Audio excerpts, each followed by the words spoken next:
In today's video, we are going to be going over some of the most common needle felting questions, and I will be answering them for you.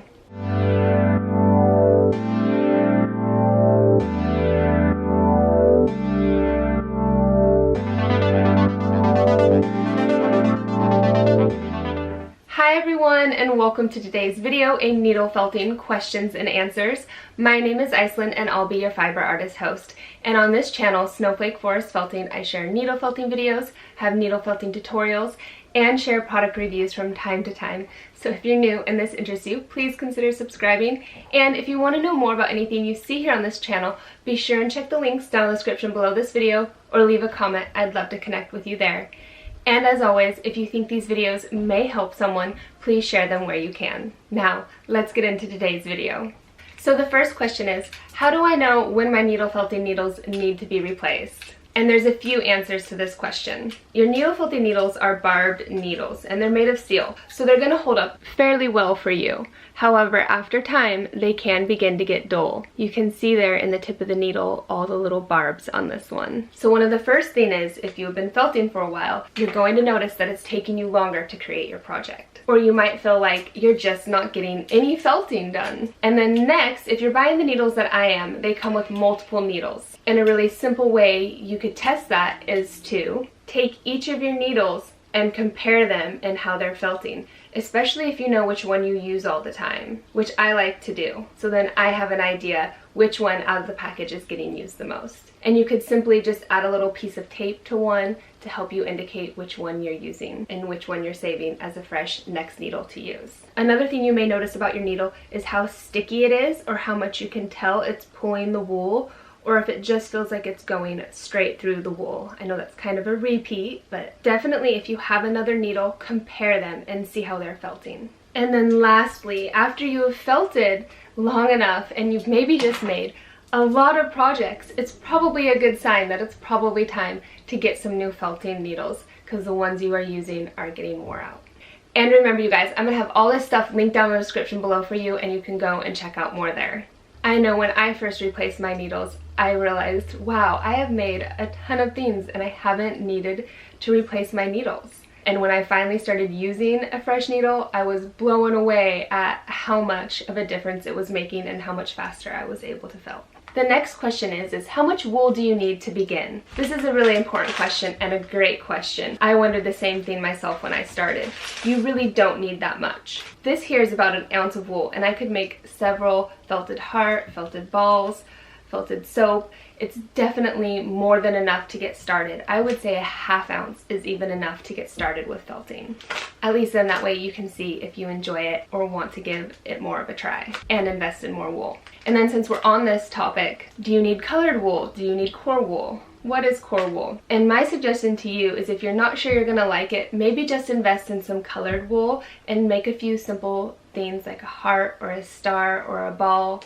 I have beginners tutorials, simple follow along, easy videos. You can go and check those out. I'll be sure and link them for you, teach you how to make things, and you don't need to invest in a core wool yet. Core wool is great for when you're making larger projects. You don't want to use all your colored wool because it can be a bit more expensive, and then you're going to save that colored wool by using this as the core of your project and felted around it, and then it's almost as if you're kind of painting the wool onto your project as you're felting it. And so that's why having core wool, if you're really enjoying it and wanting to make more things, I would highly recommend investing in some of it too. And it's just bone colored. It's wool that's undyed, and you can usually buy this in much larger amounts. Also, if you're just looking to get started into needle felting, they make beginner kits which offer you a variety of colors, your needles, your foam piece, all the supplies you need to get started with felting at a fairly low cost. And then that way you don't have to guess how much wool you're going to need of which color, or if you're going to like it, or have too many extra supplies sitting around if you decide you don't. But I have a good feeling you're probably going to really enjoy it. It's such a fun way to create gifts for others and have a creative, challenging outlet for yourself and help teach you some patience. The next question is why does my object misshape or lose color into the wool when I'm felting? So this is going to apply to when you've made your object with a core wool and you're starting to add the color around it, Or maybe even you're trying to add a color on top of another color for some reason. And that's a simple answer. You haven't felted your object enough. This plumeria flower is a great example of what it looks like to see the color go into the wool. On the back side here, I used white to start for the petal and added the color on top of it. And you can see, since the white is so thin, that the color came through.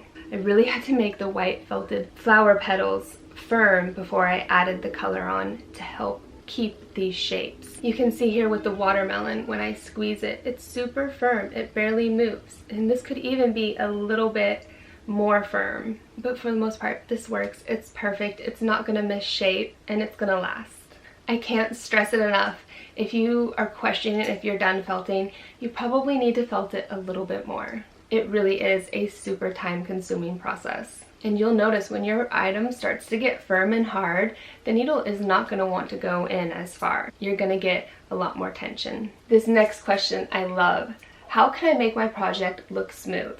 And there's lots of tips and tricks out there for this one. These scissors are my favorite little trick for that. They have a curved point, and you can just go on your project at the end and trim all those little fibers that are flying away on you, and you aren't going to take the time to try and get every little fiber tucked down into your project. They're super small and pointed, so you can do really tedious little creations with them too. The next trick is have a spray water bottle with a nice fine mist. I absolutely love this one.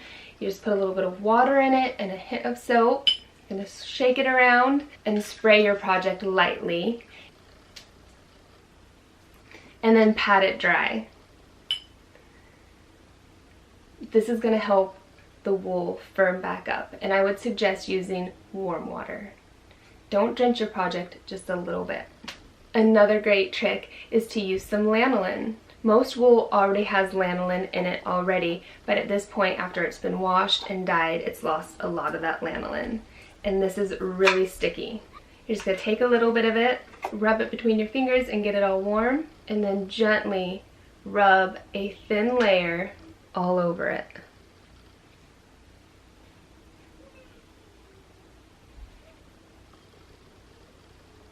Since lanolin is sticky, it's going to help just stick those little flyaway fibers right back onto itself, just like so. This one obviously could have used some. It's a great way to finish off your project. Kind of gives it a nice little sealable barrier as well too. Just make sure you don't use too much lanolin. So starting with less is better. Another great option you can try is using a mascara wand. And this will go well in hand if you're even using the lanolin or spraying it with a little bit of soapy water. And then you can just go and rub along your project like so, nice and gently, and help comb those fibers down into your project with that lanolin. And then lastly, if you're selling your project and you really want to ensure that it's going to look just the way it was when you finished creating it and nothing happens in the shipping and handling, you can offer to your customers at a possible little extra cost to them buying an acrylic keepsake box, which then offers a great way to store and display your created felted items. The next question is what ways do you organize and store your felting supplies and materials? There is many ways you can do this, and if I had my choice, this would be the method I would use. A nice glass jar with a super sealable lid, and I would have a lovely shelf that I could just put all my fibers on display and see them and always know what my colors look like, if I'm running low on that wool or not. This method would take up a decent amount of space. So probably if you have a studio or a special work area and a place you could do this, I would recommend that. However, do keep in mind, glass is breakable, and so this could be a little bit of a hazard if that's something you're concerned about, maybe a small child getting into, or an earthquake-prone zone, or even just a floor where you could accidentally drop it on and it would break easily, say tile or something like that. Another way could be using little containers that are stackable like this. I don't have any plastic ones on hand, but those would be an alternative to using glass. Another fun way to store your wool is you could recycle materials, like maybe old library index cards. Each have a little individual drawer. You could pull out and store your wool inside, and it would be nice and organized and categorized for you that way. Another neat idea is if you have a place to hang your wool. If you have seen closet hanging shelves where you would like put your pants or your socks or shirts or whatever. Those are each individual little space cubbies that you could store your wool and supplies inside and hang and be able to shut your closet door and store them away like that. Another simple way is having storage bins that are plastic and just putting your wool inside Ziploc plastic bags and putting it all in that storage bin. A nice tight lid would offer good protection and keep it sealed from outside things, which is kind of the way I store some of my supplies. And I'll show you here how I store my wool and my supplies.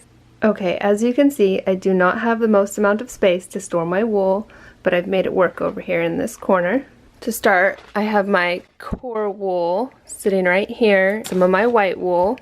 In this bag is some random wool and wool mixes that I've made. In my little cookie jar right here, I keep some of my most common felting supplies and needles, along with some other randomness.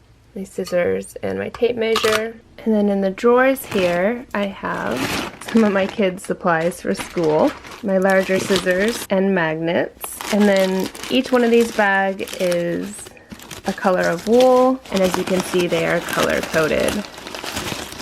Kind of like the rainbow. Black is up front. And this isn't the most ideal way I would have my wool, but it works.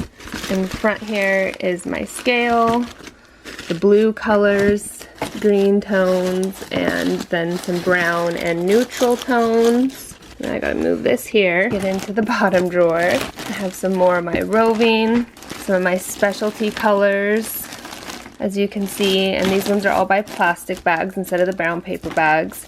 It just works for now. If I had more of those brown wax paper bags, they'd probably be in that. And then my bamboo mats as well, which I love these bamboo mats. They're really smooth, which is important for felting. You don't want any weird bumps in your projects. And then in this tote, I keep some completed pieces, my foam surfaces, my sewing stuff, any beads, string, fishing line, glue, just a little excess stuff in this basket. You can see here my mascara wands and my lanolin are up here, and even my business cards I store in here handy. I even have a few supplies here on top that haven't made it in yet. And so as you can see, that's how I store my wool. It keeps it nice and compact in one area, easily accessible for me. I have it down here. I like to keep on hand shipping boxes for when I get a custom order.